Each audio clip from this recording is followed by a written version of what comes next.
C'est l'un des plus anciens berceaux de la civilisation. Dans l'Antiquité, c'était un territoire du royaume de Saba. Grand angle consacré ce soir au Yémen. Quelle est la situation politique, humanitaire et sécuritaire dans ce pays de la péninsule arabique après plus de 10 ans de guerre?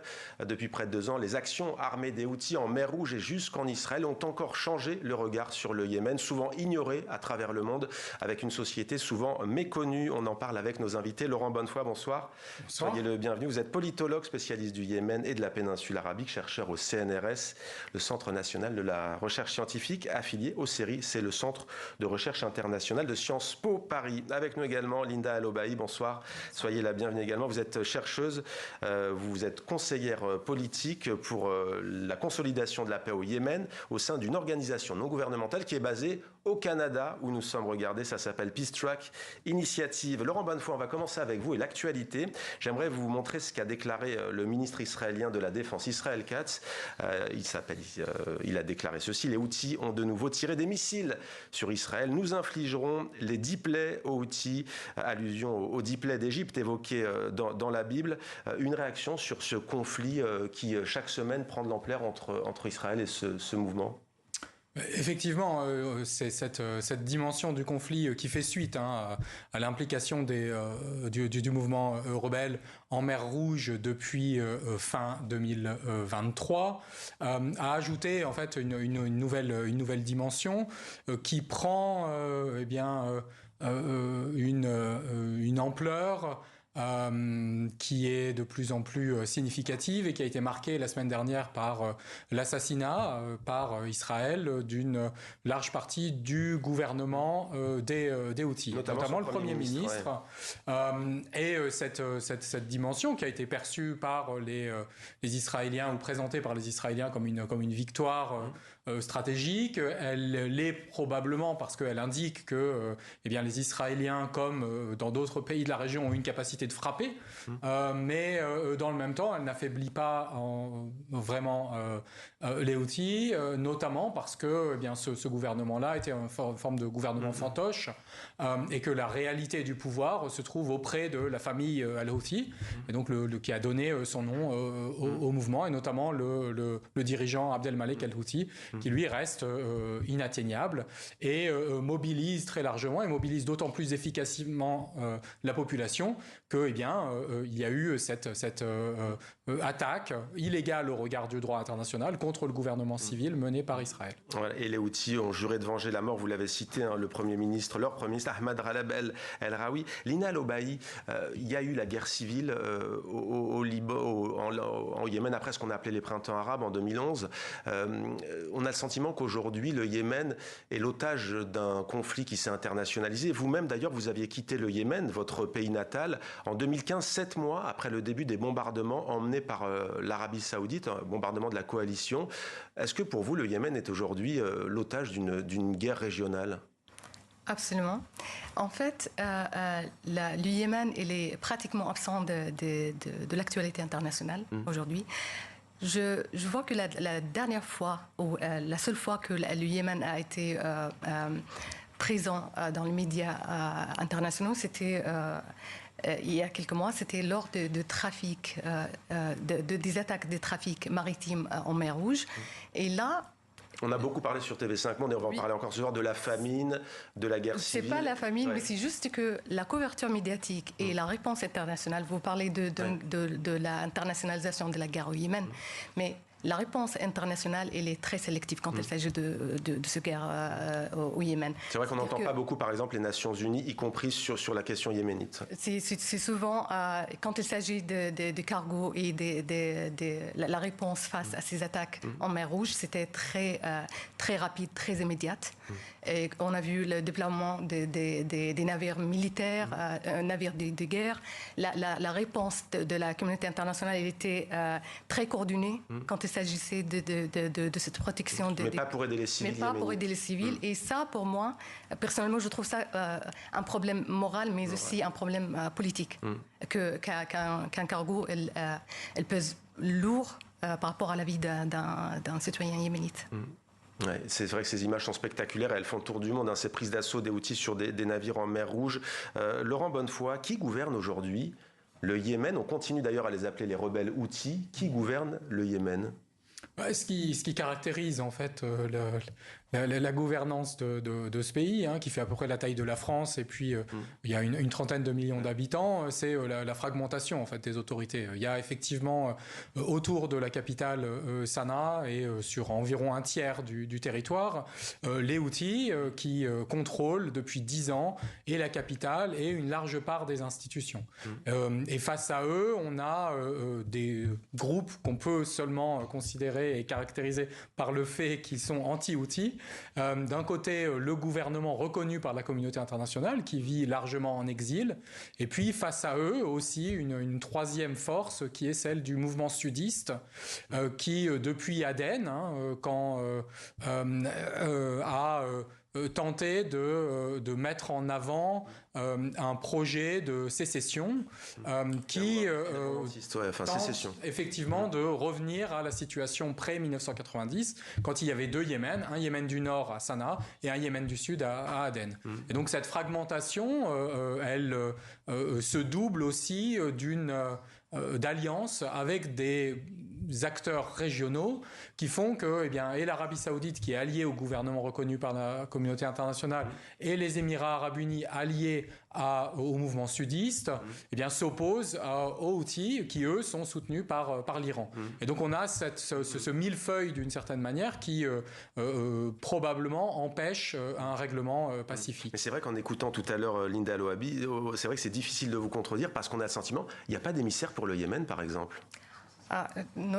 C'est l'impression que beaucoup de Yéménites ont aujourd'hui. Il n'y a pas d'émissaire pour résoudre cette crise politique. Le processus de paix au Yémen, il est à un point mort. C'est-à-dire qu'il y a une feuille de route qui existe sous l'égide des Nations Unies, mais elle est déconnectée de la réalité sur terrain. Donc, vous êtes en contact avec cette réalité. Que vous disent les Yéménites avec qui vous discutez? On imagine qu'il n'y a pas des pro-Houthis ou des anti-Houthis, des pro-forces. Comment ça se passe sur place? Qu'est-ce qu'on vous dit? Les Yéménites, je peux dire qu'il y a la société civile qui fait la médiation locale, donc elle travaille toujours. Et là, pendant qu'on parle, il y a les Yéménites, ils célèbrent la déclaration. Ils ont déclaré cette semaine comme une semaine de la justice transitionnelle, c'est-à-dire que le Yémen, on pense au Yémen après-guerre. Ouais, la construction. La construction, la réparation et la mémoire collective. Mais il y a aussi la majorité des Yéménites qui vit dans la précarité et qui n'ont pas vraiment confiance ni à l'ONU, ni au processus de paix, et ils attendent vraiment leur sort.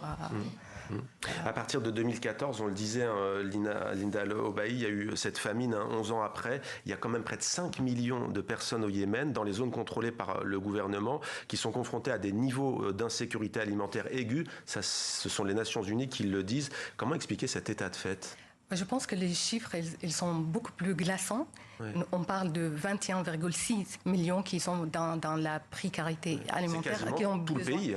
2 tiers de la population yéménite. Mais parmi ces 21,6 millions, il y a 17 millions qui vivent dans l'insécurité alimentaire.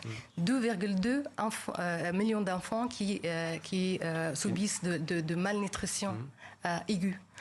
Et donc la situation elle est catastrophique, et aussi une organisation internationale comme le PAM, elle affronte aussi des challenges financiers. Donc ils ont réduit les ratios le programme alimentaire mondial. Le PAM, oui. Donc oui, la crise. On parle depuis 10 années d'une crise humanitaire grave au Yémen, mais la situation elle est toujours la même. Et maintenant, avec ce nouveau front de guerre qui s'ouvre dans le pays avec les attaques, les frappes israéliennes et les attaques, les réponses. Et américaines.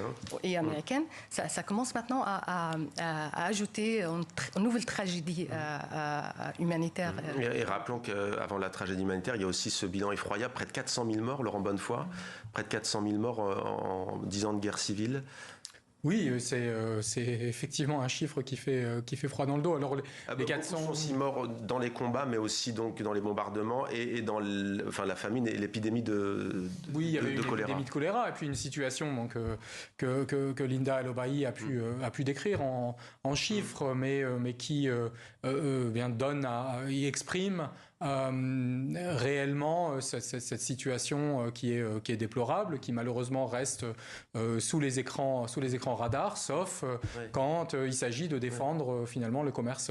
Alors justement, sur cette question, je vous pose la question, pourquoi il n'y a pas de conférence des donateurs sur le Yémen? Je parle sur votre contrôle. Pourquoi il n'y a pas de rencontre comme celle qu'on a aujourd'hui à Paris sur l'Ukraine? Comment l'expliquez-vous? Il y en a. Alors il y a plusieurs choses qui expliquent probablement l'éloignement du conflit. Il est vrai qu'il touche finalement assez peu ou très indirectement les pays occidentaux. Donc on s'y intéresse quand il touche le commerce mondial. Effectivement. Et puis il y a aussi le fait que, vous l'avez rappelé au départ, un des déclencheurs ou une des dates qui est considérée comme étant celle du déclenchement de la guerre, c'est l'intervention des Saoudiens. Et donc les Occidentaux ont d'une certaine manière accepté que le principal acteur responsable de la gestion et donc d'une quête d'une solution reste l'Arabie Saoudite. Arabie Saoudite et Émirats Arabes Unis qui sont en première ligne. Il y a eu des crimes de guerre commis par cette coalition. Alors manifestement, moi je suis crimes contre l'humanité et crimes de guerre. Moi je suis pas juriste pour pouvoir qualifier, mais en tout cas il y a très manifestement eu des bombardements qui peuvent être qualifiés de crimes de guerre, notamment contre un mariage. Et puis même d'une façon générale, toute cette situation fait qu'on assiste depuis une bonne décennie au pourrissement d'une situation, et on a l'impression que un peu l'ensemble des puissances régionales a finalement ou s'est mis d'accord pour chacun jouer une partition dans cette avec un statu quo qui profite presque à tout le monde sauf aux civils. Sur la question des crimes de guerre, avant cette question, je voudrais dire qu'une conférence a eu lieu au sein des Nations Unies, au siège des Nations Unies à New York l'année dernière, et pour collecter des fonds. Mais le problème, c'est que cet événement, elle a été politisé. Ils ont invité des membres du gouvernement yéménite légitimes, et elle est devenue une plateforme pour échanger sur la guerre. Et à la fin de compte, les bailleurs de fonds n'ont pas vraiment réussi à participer réellement. Et puis on est confronté à une situation de pénurie de fonds pour l'aide internationale.